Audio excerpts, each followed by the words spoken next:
Assalamualaikum warahmatullahi wabarakatuh.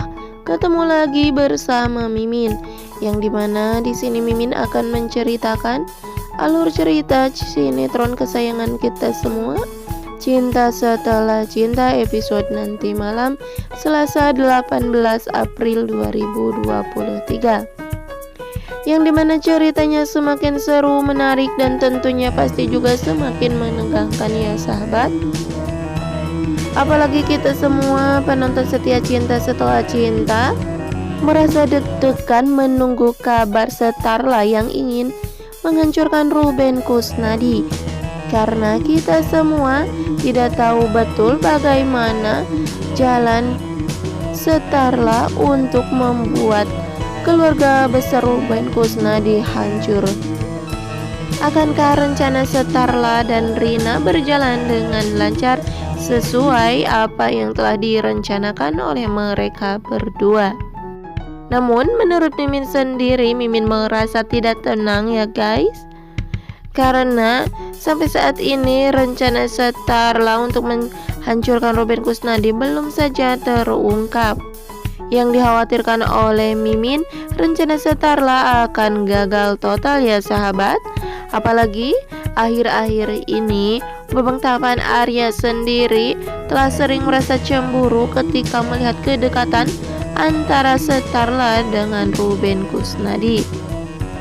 Bahkan baru saja di episode sebelumnya, Babang Tampan Arya telah salah paham ketika melihat Starla yang pergi bersama Ruben Kusnadi, yang mana pada waktu itu Starla telah berjanji kepada Babang Tampan Arya untuk datang menemuinya kembali. Namun nyatanya setelah beberapa jam Babang Tampan Arya tunggu, kini Starla tidak kunjung juga ya sahabat.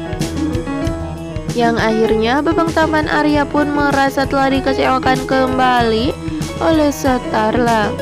Bahkan Babang Tampan Arya merasa bahwa dirinya telah terlalu bodoh. Begitu cepatnya dia bisa termakan kembali dengan rayuannya Starla.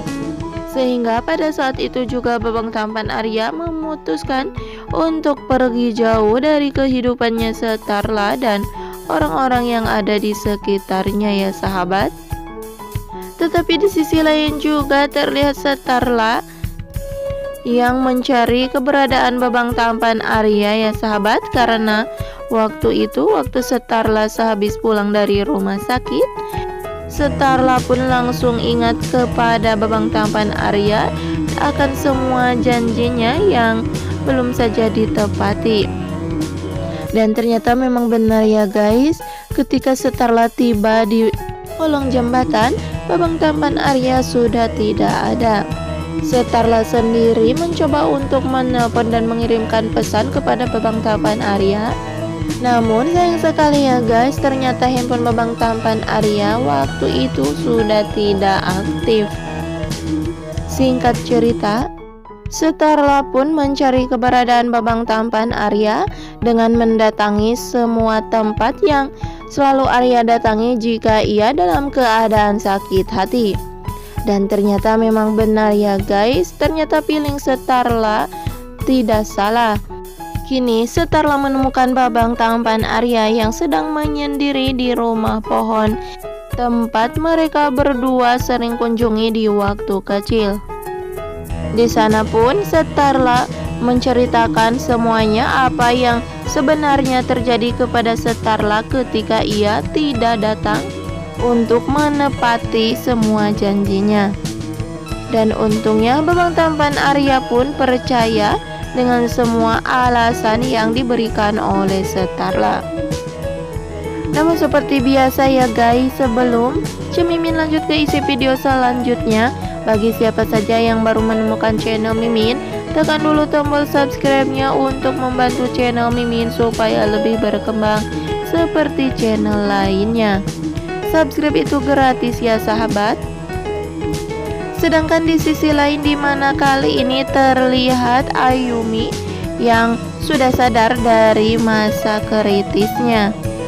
Namun sayang sekali ya guys, ternyata Ketika Ayumi sadar dari masa kritisnya, kini dia harus mendengar kabar bahwa di dalam rahimnya kini terdapat penyakit yang kemungkinan besar akan sulit mempunyai keturunan. Setelah mengetahui bahwa di dalam rahimnya kini terdapat penyakit, Ayumi pun menjadi tidak percaya diri untuk bisa mempertahankan hubungannya bersama Nico. Meskipun pada awalnya Nico sempat memutuskannya, namun Ayumi sendiri sampai saat ini masih begitu dalam mencintainya. Tetapi rupanya ya guys, setelah Ayumi tahu bahwa dirinya kini telah sakit, maka dia sendiri pun akan mengikhlaskan Nico bersama wanita lain. Apalagi pada saat itu kebetulan ketika dokter menjelaskan tentang penyakitnya kepada Ayumi, ternyata di luar ruangan Ayumi tersebut ada si Ayukor yang sedang mendengarkannya. Yang mana pada saat itu juga si Ayukor merasa kesenangan mendengar Ayumi memiliki penyakit yang menempel di rahimnya, sehingga membuat Ayumi sulit untuk memiliki keturunan. Setelah mengetahui kabar Ayumi saat ini, kini sifat liciknya si Ayukor muncul kembali dan memanfaatkan keadaan mental Ayumi dengan cara menyuruh seorang ibu-ibu untuk berpura-pura sedih karena telah diceraikan oleh suaminya akibat dirinya yang kini memiliki penyakit yang menempel di rahim, seperti penyakit yang saat ini menempel di rahimnya Ayumi. Setelah melihat dan mendengar kesedihan si ibu-ibu tersebut yang tiba-tiba menangis di depan kamar rawat Ayumi, akhirnya Ayumi pun menjadi ketakutan, sehingga dia berpikir orang yang sudah berumah tangga pun bisa saja diceraikan. Apalagi kini dirinya bersama Nico, yang mana saat ini mereka berdua masih berstatus pacaran. Maka akan lebih mudah bagi Nico untuk meninggalkan Ayumi. Sekian informasi dari Cemimin, semoga bermanfaat. Wassalamualaikum warahmatullahi wabarakatuh.